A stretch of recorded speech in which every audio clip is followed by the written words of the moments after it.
Good morning students. आज के lecture में हम पढ़ेंगे कि anode prediction and tool design ECM में कैसे होता है। एनोड की प्रेडिक्शन कैसे की जाती है और टूल डिज़ाइन कैसे किया जाता है ईसीएम के अंदर। जस्ट 1 सेकंड, मैं ज़रा साइज इसका इंक्रीज़ कर देता हूँ। तो anode prediction, the potential production process has not been fully exploited due to the complex nature. तो इस कॉम्प्लेक्स नेचर की वजह से क्या होता है कि हम एनोड की प्रेडिक्शन नहीं कर सकते कि टूल डिज़ाइन अगर हमें करना है इलेक्ट्रोकेमिकल मशीनिंग में, क्योंकि इलेक्ट्रोकेमिकल मशीनिंग के अंदर क्या होता है, जो टूल होता है हमारा, टूल के ऊपर से भी हमारा मटेरियल रिमूव होता है। Tool designing is year to do your space live with the computation, यानी कि कंप्यूटेशन की हेल्प से हम क्या करते हैं, टूल डिज़ाइन होता है। The classic electrode is valid only under ideal condition. जो क्लासिकल हम इलेक्ट्रोड की डिज़ाइन करते थे वो हमारा आइडियल कंडीशन के अंदर ही वर्क कर सकता है। तो बाकी जो हम कर सकते हैं वो हम ट्रायल एंड एरर मेथड के थ्रू क्या कर सकते हैं, टूल को करेक्शन करने की कोशिश करते हैं। कि जैसे कि अगर हमने मटेरियल किया तो हमने एक पर्टिकुलर शेप बनाई, उसके बाद क्या होगा कि जैसे जैसे हमारा वर्कपीस रिमूव होता जाएगा वैसे वैसे हमारा टूल भी धीरे धीरे रिमूव होता जाएगा और डिकम्पोज होता जाएगा। जब टूल हमारा डिकम्पोज होगा तो क्या होगा, वर्कपीस की शेप प्रॉपर नहीं आएगी। तो अगर शेप अगर हमारी जो अगर हमें होल बनाना है उससे बड़ा साइज़ आ रहा है तो हम क्या करेंगे, एरर एंड ट्रायल मेथड के थ्रू जो हमने पहले टूल बनाया था उसकी डायमेंशंस कम करेंगे। लेकिन अगर हमारा साइज़ कम आ रहा है तो एरर एंड ट्रायल मेथड के थ्रू हम क्या करेंगे, उसके साइज़ को बढ़ा देंगे। और ऐसे करके हम कम ज़्यादा करते जाएंगे जब तक हम एक्चुअल एग्जैक्ट पोजीशन में नहीं पहुंच जाते कि किस तरह से हमें टूल को डिज़ाइन करना है। तो जो एरर एंड ट्रायल मेथड होता है ये हमारा क्लासिकल मेथड होता था। इसके साथ अभी हम क्या है, कंप्यूटर की हेल्प से कैलकुलेशंस करने की कोशिश करते हैं कि हम बार बार मटेरियल रिमूव करके, मटेरियल और टाइम दोनों वेस्ट ना किए जाएँ।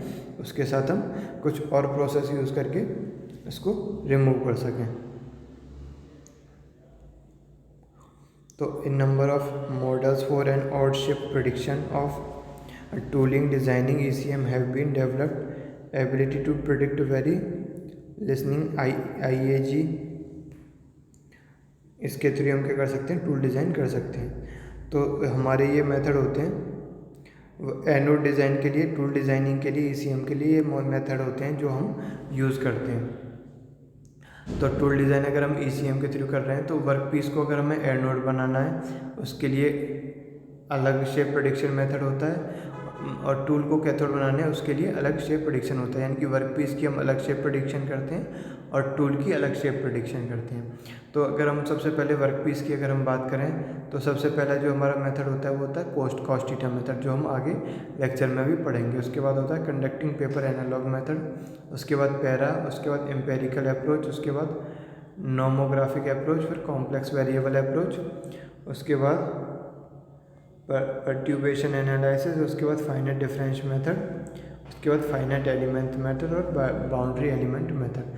ये सारे मेथड हम यूज़ करते हैं पहले वर्कपीस की शेप प्रेडिक्शन के लिए। अब उसके बाद बात करते हैं हम टूल की डिज़ाइन के लिए। टूल की डिज़ाइन के लिए कौन कौन से, वर्कपीस की एक बार हमने शेप बना ली कि शेप प्रेडिक्शन कर ली वर्कपीस कैसा होगा, तो वर्कपीस की जो शेप आई है उसकी हेल्प से हम क्या करते हैं, टूल की डिज़ाइन करते हैं। तो उसके लिए cos theta method, complex variable approach method, finite difference method और फाइनाइट एलिमेंट मेथड और बाउंड्री एलिमेंट मेथड। अब बेसिकली क्या होता है कि जिस मेथड से हमने स्टार्ट किया होता है वर्कपीस को शेप प्रेडिक्शन, उसी मेथड से हम टूल डिज़ाइन भी करने की कोशिश करते हैं। जैसे कि अगर हमने कॉस्ट थीटा मेथड यूज़ किया है, मोस्ट पॉपुलर मेथड है, तो हम कॉस्ट थीटा मेथड से टूल डिज़ाइन करेंगे। फिर अगर हमने ये कॉम्प्लेक्स वेरिएबल अप्रोच के थ्रू अगर किया है तो कॉम्प्लेक्स वेरिएबल अप्रोच, और फाइनाइट डिफरेंस मेथड से अगर हमने वर्कपीस को प्रेडिक्ट किया, शेप प्रेडिक्ट किया है तो फाइनाइट डिफरेंस मेथड से हम टूल डिज़ाइन करेंगे। फाइनाइट एलिमेंट मेथड से अगर हमने वर्कपीस की शेप प्रेडिक्ट की है तो फाइनाइट एलिमेंट मेथड के थ्रू हम टूल डिज़ाइन करेंगे। बाउंड्री एलिमेंट मेथड के थ्रू अगर हमने वर्कपीस की शेप प्रेडिक्ट की है तो बाउंड्री एलिमेंट मेथड के थ्रू इसको आगे करेंगे।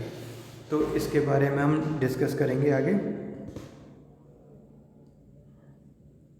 तो बहुत सारे हमारे मेथड होते हैं जिसके थ्रू हम कर सकते हैं। तो अब हम सबसे पहले anode prediction and tool design for ECM के बारे में पढ़ते हैं। तो सबसे पहला हमारा आता है कॉस्ट थीटा मेथड। अब कॉस्ट थीटा मेथड क्या होता है, तो ये एक मेथड होता है जिसके थ्रू हम जो हमारा इलेक्ट्रोकेमिकल मशीनिंग के अंदर जो गैप होता है इलेक्ट्रोलाइट आने के लिए, उसको हम कंसिडर करके चलते हैं कि ये एक पर्टिकुलर प्लेन में सेम होगा, उसके बाद अगर प्लेन चेंज हो रहा है तो ये चेंज हो जाएगा। तो एक जगह सपोज़ किया हमने कि इसकी डिस्टेंस मान ली हमने इक्विलिब्रियम डिस्टेंस वाई ई, तो अगर हम किसी दूसरे पर्टिकुलर पॉइंट पे वाई को कंसीडर करते हैं तो उसके बीच में अगर डेप्थ निकालते हैं तो पहले प्लेन और आपके प्लेन के जो परपेंडिकुलर हैं उन दोनों के बीच में जो एंगल होगा उस एंगल के कॉस कंपोनेंट से हम पहली वाली डिस्टेंस को अगर डिवाइड कर देते हैं तो वो डिस्टेंस बनेगी हमारी प्रिडिक्ट कर लेंगे हम कि हमारी किस तरह की शेप बन रही है, जैसा कि हम डायग्राम में देख सकते हैं। देखो ऊपर कैथोड है, नीचे एनोड है, उन दोनों के बीच में गैप बना हुआ है। तो कैथोड की जो शेप रहेगी वो जब चेंज हो रही है प्लेन वाइज, तो कैथोड की वजह से जो एनोड में मटेरियल रिमूव होगा वो अलग अलग प्लेस पे अलग अलग होगा। तो उसी को बस हमने मेज़र करना है कि कौन सी प्लेस पे क्या होगा। तो उसके लिए हम एक simple method cos theta method use करते हैं कि जिस किसी एंगल पे निकालना है उस एंगल से डिवाइड कर दो तो हम उसको निकाल सकते हैं। ये बेस्ट होता है मेथड, कंप्यूटर के थ्रू हम इसको इक्विलिब्रियम गैप निकाल सकते हैं और उसके बाद कैलकुलेट करके आगे हम इसको मटेरियल को रिमूव कर सकते हैं। तो ये एक मेथड हो गया जो हमने पढ़ा वर्कपीस में प्रेडिक्ट करने के लिए कि हमारा मटेरियल कैसा होगा। उसके बाद अगर हम पढ़ते हैं कि टूल डिज़ाइन के लिए, तो टूल डिज़ाइन के लिए भी अलग अलग तरह के मेथड होते हैं। उसमें सबसे पहले हमारा कॉस थीटा मेथड होता है। तो कॉस थीटा मेथड में क्या होता है, वाई को हम मानते हैं फंक्शन ऑफ एक्स। वाई को जब हम फंक्शन ऑफ एक्स अगर कंसीडर कर लेते हैं तो हमारी एनोड और कैथोड सरफेस के बीच में जो डिस्टेंस है, सपोज करो एनोड पे हम एक पॉइंट मानते हैं ए जिसके कोऑर्डिनेट हैं एक्स और वाई, और कैथोड पे एक पॉइंट कंसीडर करते हैं बी, और इनको हम इन दोनों प्लेट्स के परपेंडिकुलर लाइन के थ्रू मिला देते हैं, यानी कि शॉर्टेस्ट डिस्टेंस पे दो पॉइंट हमने कैलकुलेट किए। अब क्या करना है, हमें इनके बीच में रिलेशन फाइंड आउट करना है। अब हमने फंक्शन तो बना लिया y equal to F X, यानी कि y एक फंक्शन है x का। अब y क्या है y कोऑर्डिनेट में डिस्टेंस है और x क्या है, x कोऑर्डिनेट में, यानी कि y की जो वैल्यू है वो y1 माइनस वाई है और जो x की वैल्यू है वो x1 माइनस एक्स है। तो इस तरह से हम अगर हमें इसकी एक इक्वेशन बनाते हैं तो हमारे पास इक्वेशन होती है y minus Y one A B cos theta, यानी कि ए बी क्या है, इन दोनों के बीच में डिस्टेंस है, और y माइनस वाई वन ये साइड वाली डिस्टेंस है। तो परपेंडिकुलर और हाइपोटेनस का अगर हम इसमें फॉर्मूला लगाएं तो ए बी कॉस थीटा हो गया। अब ए बी की वैल्यू अगर हम निकालें तो वाई ई अगर हमने निकाला तो ये हो गया कॉस थीटा। अब कॉस थीटा से कॉस थीटा कैंसिल हो जाएगा, Y minus Y one is equal to Y E. Simple है, क्योंकि जो वाई वाला कंपोनेंट था वही हमने वाई ई माना था, उसको हम मैथमेटिकली भी एक्सप्लेन कर सकते हैं या सिंपली हम नॉर्मली भी उसको बता सकते हैं। तो y minus Y one is equal to Y e हो गया और y1 plus Y is equal to y हो गया। तो अब इन दोनों से रिएक्ट करके हम आगे ये बता सकते हैं कि y1 plus Y is equal to y आ गया वहाँ से, ठीक है। तो ये उसके बाद दोबारा हम अगर लिखें तो हम लिखेंगे x1 minus X is equal to A B sine theta. तो x1 माइनस एक्स की वैल्यू होगी Y E upon cos theta into sine theta. तो कॉस थीटा और साइन थीटा मिलकर हो जाएगा टेन थीटा। तो यहाँ से इक्वेशन निकल के आएगी x is equal to x1 minus Y E tan theta होता है D Y by D X, यानी कि स्लोप होता है टेन थीटा। तो इस तरह से अगर हम इस इक्वेशन को एक नॉर्मल इक्वेशन की तरह रिप्रेजेंट करें तो ये बन के आती है y is equal to A plus B X plus C X square. तो आगे जब हम इसको सॉल्व करते हैं तो इसका सॉल्यूशन आता है y1 plus Y is equal to, सारे फॉर्मेट में जब हम इसको रखेंगे तो इस तरह से आ जाएगा। तो D Y by D X की वैल्यू अगर हम यहाँ से निकालें तो D Y by D X की वैल्यू निकल के आती है B plus two C X. जब B plus two C X निकल आई तो एक्स की जगह रिप्लेस करके हमने एक्स की वैल्यू रख दी। तो D Y by D X की वैल्यू हमें बी प्लस एक्स वन और वाई ई की टर्म में मिल जाती है, जहाँ पे एक्स और वाई का कोई भी कोऑर्डिनेट नहीं है। जब हमें एक्स और वाई की कोऑर्डिनेट में मिल जाती है